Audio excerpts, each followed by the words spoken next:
کچھ لوگ بڑے عجیب و غریب انداز میں ذبح کرتے ہیں. میں نے دیکھا کہ یہاں پہ شاید کے پی کے والی سائڈ کی کچھ ویڈیوز تھی کہ ایک تو کٹا ہے, جان میں بھی زیادہ ہے, آپ تو اس کی قربانی بہرحال مانتے نہیں ہیں, وہ کوئی بپھر گیا, آؤٹ آف کنٹرول ہے, تو اس کو باقاعدہ طور پہ پہلے پسٹل کی گولی ماری, وہ زخمی ہوا, ترفنے لگ گیا, پھر قریب گئے, اس کو تکبیر کی, یا کٹا بہت بڑا ہے تو وہ کھڑا ہی ہوا ہے, ایک بندہ گیا, ایک چھری پھیر گیا, وہ آدھی پھر گئی آدھی نہیں پھری, پھر دوسرا گیا دوسری پھیر دی. یہ بنیادی طور پہ علی بھائی اس بارے میں حدیث واضح موجود ہے. جو جانور بپھر جائے, رسول اللہ صلی اللہ علیہ وسلم نے فرمایا اس کو ذبح کرو, چاہے تیر سے چاہے نیزے سے, جو بپھر جائے. ویسے ذبح کا جو سنت طریقہ ہے وہ رسول اللہ نے نہر کا بھی بتا دیا. نہر ہوتا ہے اونٹ کو, کہ اونٹ کو کھڑے کھڑے ذبح کیا جائے, اس کے اندر اس کو کم تکلیف ہوتی ہے, یہ سنت کے مطابق ہے. اور یہ جو بڑے جانور ہوتے ہیں ان کو لٹا کے ذبح کیا جائے, اس میں ان کو کم تکلیف ہوتی ہے. ایک جانور بپھر گیا تو رسول اللہ سے صحابہ نے پوچھا کہ وہ بپھر گیا, رسول اللہ نے کہا تیر چلا دو, نیزے سے ذبح کر دو. تو اس تناظر میں اگر واقعی کوئی جانور بپھر جائے, اس کو گولی مار کے اس کو گرا کے ذبح کرنا جائز ہے. وہ اس کا آپ کو دلیل دوسری بھی مل جائے گی. شکار کیسے ہوتا ہے؟ شکار بھی اسی طرح ہوتا ہے, آپ زخمی کر دیتے ہیں اور پھر اس کو جا کے ذبح کرتے ہیں, تو یہ جائز طریقے ہیں. یعنی اگر نیزہ تیر سے جائز ہے تو گولی کے ساتھ بھی جائز ہے, کوئی حرج نہیں ہے. جو دوسرا طریقہ ہے کہ جس میں کم سے کم اذیت ہو, وہ بھی جائز ہے. جو آپ نے کہا بعض لوگ کٹے کو بھی نہر کرتے ہیں یا گائے کو بھی نہر کرتے ہیں, اس سے جانور حلال حرام نہیں ہوتا.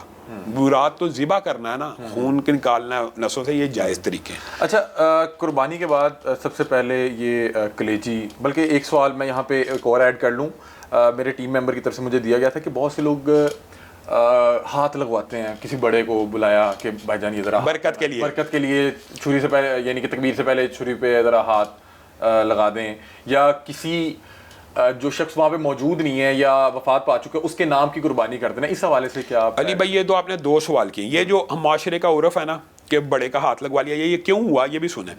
لوگ جب اپنے ہاتھ سے قربانی نہیں نہ کرتے, وہ چھری کو ہاتھ لگا کے کسائی کو وکیل بناتے ہیں, یعنی نیابت اس کو دیتے ہیں. خود کرنا چاہیے. رسول اللہ کے دور میں عورتیں خود قربان کیا کرتی ہیں. یہ میں نے آپ سے سوال کرنا تھا کہ خاتون بھی تکبیر کر سکتی ہے؟ بالکل کر سکتی ہے. یہ بھی دیکھیں غلط العام ہے, عورت خود قربانی کر سکتی ہے. اور رسول اللہ کے دور میں صحابیہ نے تیز پتھر کے ساتھ قربانی کی ہے, تیز پتھر سے. تو چھری سے تو بہرحال وہ کندی ہوتا ہے, پتھر جتنا مرضی تیز ہو, تو عورتیں بھی قربانی کر سکتی ہیں. بلکہ مجھے آپ کو اپنے بچوں کو, اپنے بزرگوں کو یہ عادت ڈالنی چاہیے کہ خود چھری چلائیں. یہ اصل میں فلسفہ قربانی ہے کہ اے اللہ اگر میں تیری رضا کے لیے اس جان کو قربان کر رہا ہوں تو ضرورت پڑی اپنی بھی قربان کر دوں گا. خود کریں گے تو وہ احساس پیدا ہوگا. اگر کسائی کرتا رہے گا, آپ گھر کے اندر بیٹھے رہے ہیں, آپ کے اندر وہ دل وہ جذبات پیدا نہیں ہوتے. اس لیے یہ معاشرتی عرف ہے, اس کو میں تو حرام نہیں کر سکتا, مطلب چھری لگانے سے حرام تو نہیں ہو جاتا. تو یہ بزرگوں کی ایک, یہ کیوں لگاتے ہیں, اس کے پیچھے یہ سائیکالوجی یہ ہوتی ہے.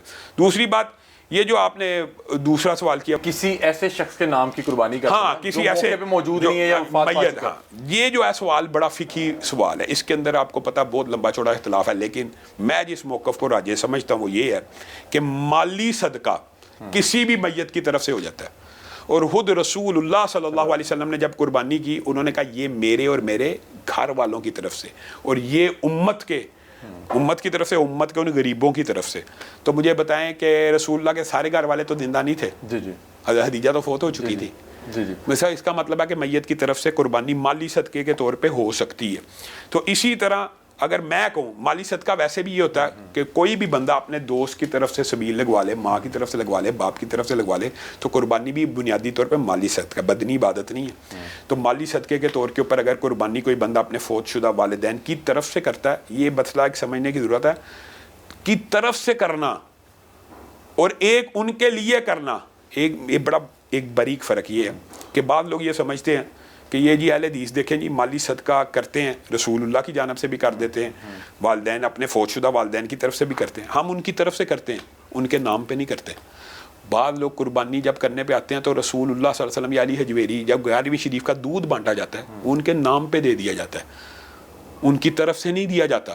اگر آپ ان کی طرف سے دینا تو 100% جائز ہے, ان کے نام پہ نہیں دینا. میں سمجھ گیا ہوں, میں اس کنسیپٹ کو سمجھ گیا ہوں. غیر اللہ کے نام پہ نہیں ہو سکتا, صرف اللہ کے نام پہ. ہاں, نام اللہ کے ہو, ان کی طرف سے ہو تو جائز ہے. ٹھیک ہے. اچھا, میں یہ جو آپ نے بیچ میں بالکل تھوڑی سی گفتگو ہوئی کہ خاتون تکبیر کر سکتی ہے. ہاں, تکبیر کرے, قربانی کرے, کرنی چاہیے, کرنی چاہیے. ہمارے ہاں کیوں نہیں کرتے؟ ہاں یہ بتائیں. میں کہتا ہوں ہمارے ہاں جو مرد ہیں وہ بھی نہیں کر پاتے. ہمارے ہاں مرد چھری گائے کی گردن پہ یا اونٹ کی گردن پہ نہیں پھیر سکتے علی بھائی، کسائی کو کہتے ہیں. تو یہ ہماری ہماری قوم تو ایسے پیدا ہو کہ اگر کوئی کسی شخص کو یہ پتہ لگے کہ فلان جگہ کسی خاتون نے تکبیر کی ہے تو کہے گا استغفر اللہ یہ کیا ہو گیا، یہ میں مفتی صاحب سے پوچھتا ہوں. لوگوں کو نہیں پتا، ہمارے یہاں بالکل خواتین کیوں تکبیر نہیں کرتی؟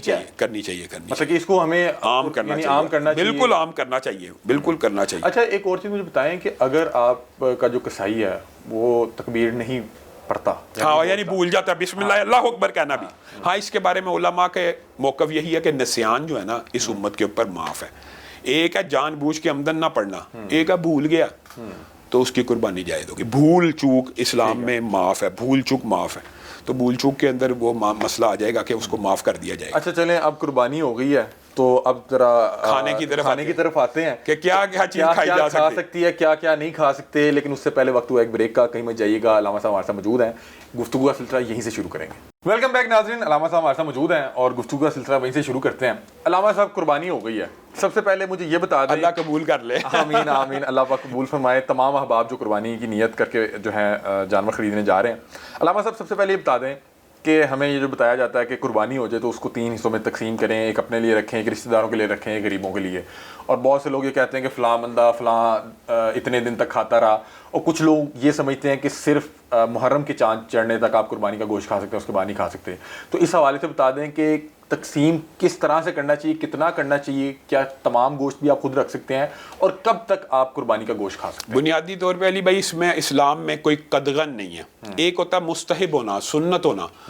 تو رسول اللہ صلی اللہ علیہ وسلم نے حضرت عائشہ سے پوچھا کوئی چیز ہے، کوئی چیز باقی ہے، تو انہوں نے کہا وہ بکری کی ران باقی ہے. تو رسول اللہ نے کہا صرف وہی باقی نہیں ہے، باقی سب باقی ہے، یعنی جو اللہ کے پاس پہنچے. یہ ہے ترغیب دینا.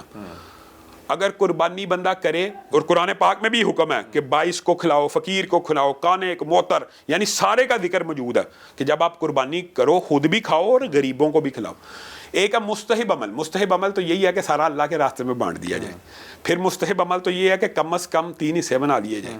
لیکن اگر کوئی بندہ یہ کہ میں نہیں، سارے میرے گھر والے اس چیز کے مستحق ہیں، میں نے تو آج 1 سال بعد بکرا کیا ہے، میں تو پورا سال میرے بیوی بچے نہیں کھا سکے، میں ہی کھانا چاہتا ہوں، تو اس میں بھی کوئی قدغن نہیں ہے. یہ لوگوں کا اعتراض غلط ہے.